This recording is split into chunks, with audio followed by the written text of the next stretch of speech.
네, 여러분, 이번 주말 아스널과 크리스탈 팰리스의 리그 경기가 있는데요. 오늘은 그 경기에 대한 프리뷰를 해보는 시간을 가져보도록 하겠습니다.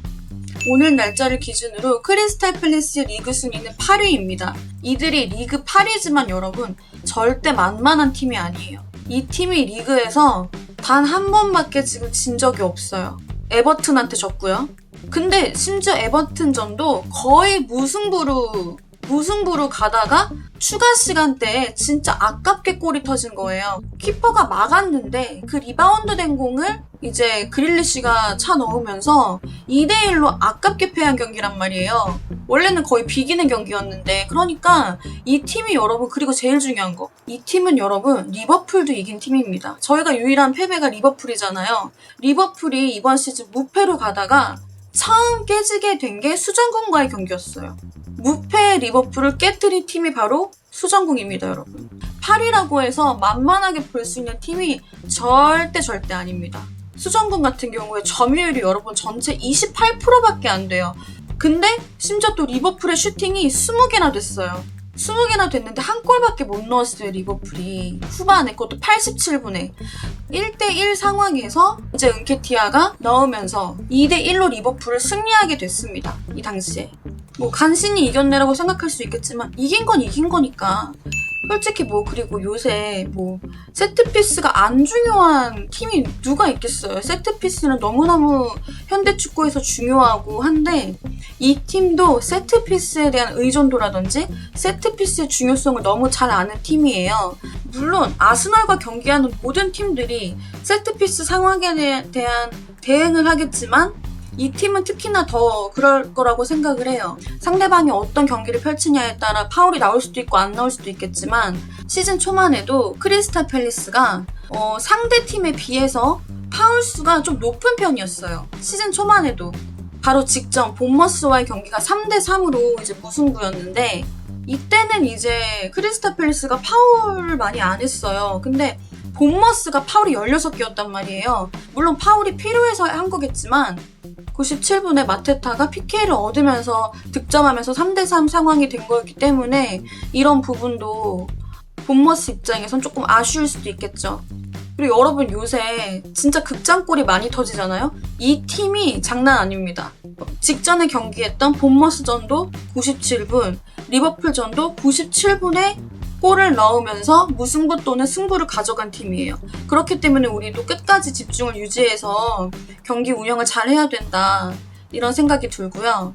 지난 경기 전적을 보자면 다 떠나서 지난 시즌만 볼게요. 지난 시즌만. 첫 번째 경기가 크리스탈 팰리스 홈 경기였는데 거기선 저희가 1대5로 완승을 했어요.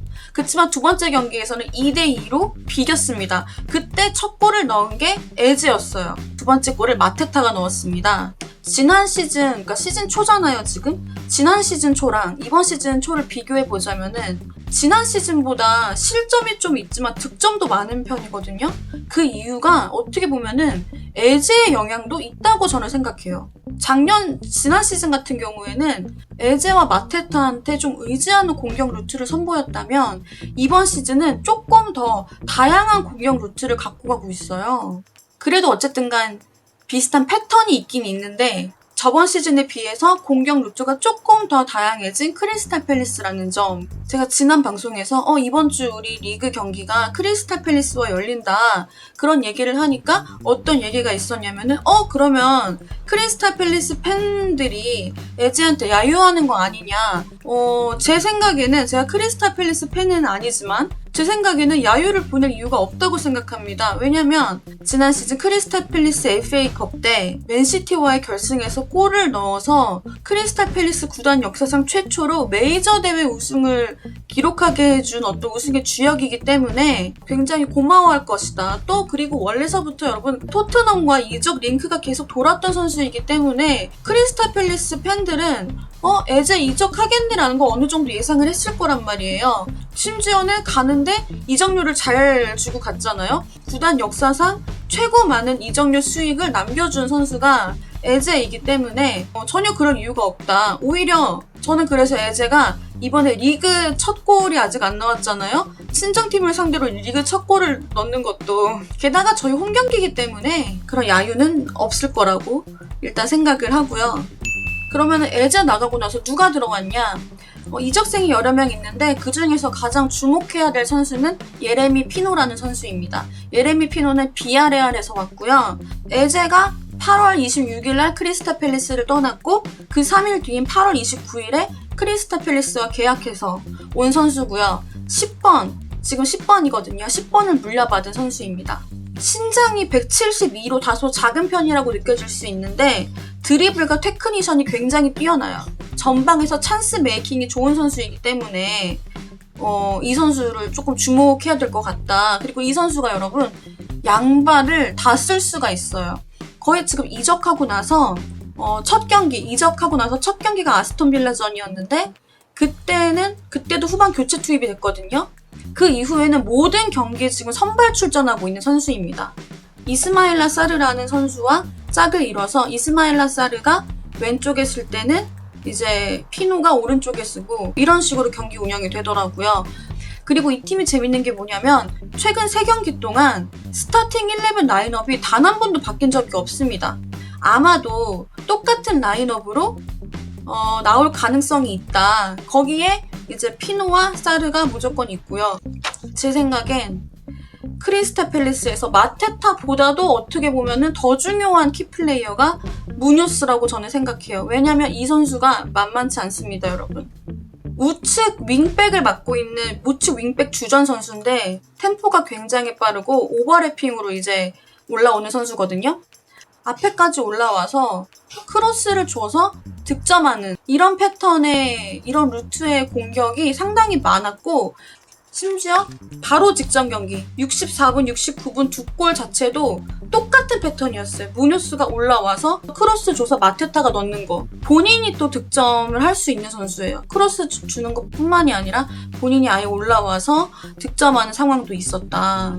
그래서 이 무뇨스는 오른쪽 윙백이잖아요. 우리로 치면은 왼쪽이 될 텐데 칼라피오리가 나오게 될지 아니면은 루이스 스켈리가 나오게 될지 그거는 모르는 일이지만 그런 생각을 합니다. 그렇지만 이 선수가 또 단점도 있어요. 비교적 수비적인 스타일이 아니란 말이에요. 이거 어떻게 보면 좀 활용할 수도 있을 것 같습니다.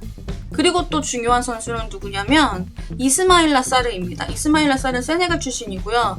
이번 리버풀의 무패를 끊어준 리버풀전에서 선제골을 넣은 선수가 바로 이스마일라 사르예요. 아까 말씀드린 대로 이제 신입생인 피노와 함께 이렇게 짝을 지어 서는데 이 사르 같은 경우에는 거의 이제 보통 왼쪽을 좀 선호하긴 합니다. 오른발잡이이기 때문에 이스마일라 사르 같은 경우에는 신장이 좋고 힘도 좋고요. 지금 차곡차곡 공격 포인트를 쌓고 있는 선수고 지난 시즌에도 그랬고요. 그 다음에 마테타 같은 경우에는 이 글라스너 감독이 가장 선호하는 타겟맨 유형의 선수예요. 키도 크고 힘이 있기 때문에 이 선수가 버텨주면서 수비수를 좀 이렇게 끌어당겨서 수비수들이랑 이제 경합하고 뭐하는 상황에서 팀원들이 올라와서 공격할 수 있게끔 이렇게 만드는 역할을 해주기도 하고 워낙 키가 크다 보니까 본인이 공중볼 경합에도 굉장히 유리하고 헤더도 당연히 할 수 있고요. 게다가 양발을 다 쓸 수 있는 선수라는 점. 마크 게이 같은 경우는 여러분 센터백이지만은 양발을 다 쓸 수가 있는 선수예요. 공격 빌드업에도 유리한 선수고 아스톤 빌라전에서는 올라와서 득점까지 했고요. 센터백 치고 키가 조금 작다는 게 단점이긴 합니다. 근데 제가 말씀드린 게 지금 다 오른쪽이잖아요. 우리로 치면 왼쪽인 거잖아요. 이쪽으로 약간 이렇게 공격을 들어올 가능성이 저는 크다고 생각해요. 그리고 또 이제 은케티아도 궁금하실 거잖아요. 아스날 출신인 은케티아 같은 경우에는 부상이 좀 있다가 복귀를 하긴 했는데 풀타임을 소화하고 있진 않아요. 그리고 감독이 은케티아 같은 스타일보다 마테타 같은 유형을 더 선호하기 때문에 제 생각에는 후보로 있지 않을까라고 추측을 해봅니다. 마테타뿐만이 아니라 피노나 사르 자리에도 교체로 들어올 수도 있다라고 생각을 합니다. 여러분 이렇게 약간 크리스탈 팰리스에 대해서 가볍게 알아봤는데요. 저는 에제가 진짜 아까 처음 말씀드린 대로 에제가 아직 리그 첫 골이 없기 때문에 리그 첫 골을 친정팀에서 넣는 것도 굉장히 본인한테 기억에 남는 경험이 될 거라고 생각하거든요. 에제의 첫 리그골도 기대해보는 것도 좋을 것 같고요. 그리고 여러분, 챔스에서 부활한 요케레스의 부활이, 요케레스의 그런 어떤 득점력 부활이 과연 리그에서도 통할지. 어쨌든 양팀 모두에게 가장 중요한 건 세트피스일 거고요. 그리고 경기 결과 예상은 모르겠습니다. 그거는 라이브 때 결과를 그때까지 한번 예상해 보도록 하겠습니다. 네, 여러분 오늘 이렇게 프리뷰를 준비해봤는데 어떻게 보셨는지 모르겠어요. 어쨌든 경기 내용은 뚜껑을 열어봐야 아는 거잖아요. 제가 말했던 선수들이 다 안 나올 수도 있는 거고 제가 예측한 거랑 아무 상관없이 경기가 흘러갈 수도 있겠지만 그렇지만 여러분께서 너 프리뷰하는 거 괜찮다, 이거 좀 볼만했다라고 생각하신다면은 댓글과 좋아요, 구독까지 해주신다면은 다음 경기에도 프리뷰를 열심히 준비해 보도록 하겠습니다. 여러분 부족한 내용 봐주셔서 감사합니다. 경기 날 뵙겠습니다.